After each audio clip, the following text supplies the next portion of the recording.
prétend effectivement, dans les années qui viennent, être une des sociétés leaders dans le monde. Alors pour le coup, sur des pandémies qui sont les nouvelles pandémies des sociétés modernes, c'est-à-dire vous avez parlé de l'hépatite, il y a aussi alors il y a un autre vaccin, il y a la prévention, il y a le traitement des dysplasies du col. Vous savez, quand il y a des lésions précancéreuses, pour éviter la transformation en cancer et pour empêcher d'avoir besoin de la chirurgie, de couper le col de l'utérus. Ça, les femmes, on attend non, mais tout cela beaucoup. Est évidemment. Il y a d'autres produits dans le domaine du sida, il y a d'autres produits dans le domaine de la dengue, qui va être une très grande maladie au plan mondial. Donc, Abivax s'est donné cette mission. Mais attendez, alors, vous savez, on est toujours un peu complotiste avec les grands labos pharmaceutiques. Parfois, on a peut-être raison d'ailleurs d'être un peu complotiste. Mais ce que vous me dites là, la dengue, par exemple, il en parle sans arrêt, Vibareur.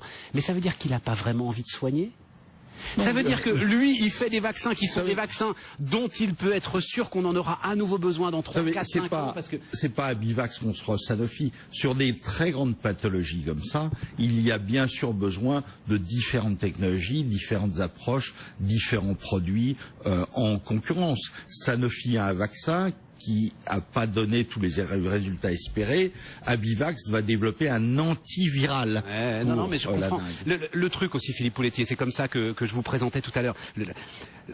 Ce qu'on appelle aujourd'hui les nouvelles technologies au sens très très large permet quand même d'avoir une ambition considérable, quelle que soit aujourd'hui la taille de l'entreprise finalement, et quelle que soit la structure. À partir du moment où vous réunissez les meilleurs chercheurs, un très bon management, un très bon conseil scientifique, des collaborations mondiales avec des universités, des centres de recherche comme celui de Cuba, une petite entreprise peut devenir un leader mondial en quelques années. Mais alors Cuba, on a tous un peu voyagé, on n'a absolument pas l'image de Cuba comme d'un secteur de pointe dans un domaine justement aussi précis que la santé et les... Parce que vous n'avez pas creusé le domaine. Non. L'espérance de vie à Cuba est aussi bonne qu'en France, et loin devant toute l'Amérique du Sud.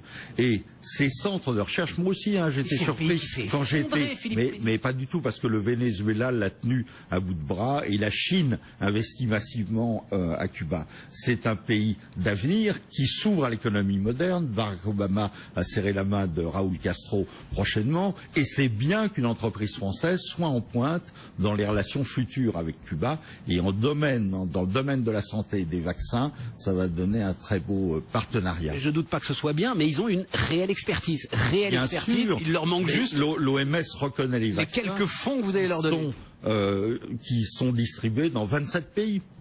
Le vaccin contre le sida, celui derrière lequel tout le monde court, c'est une possibilité aujourd'hui.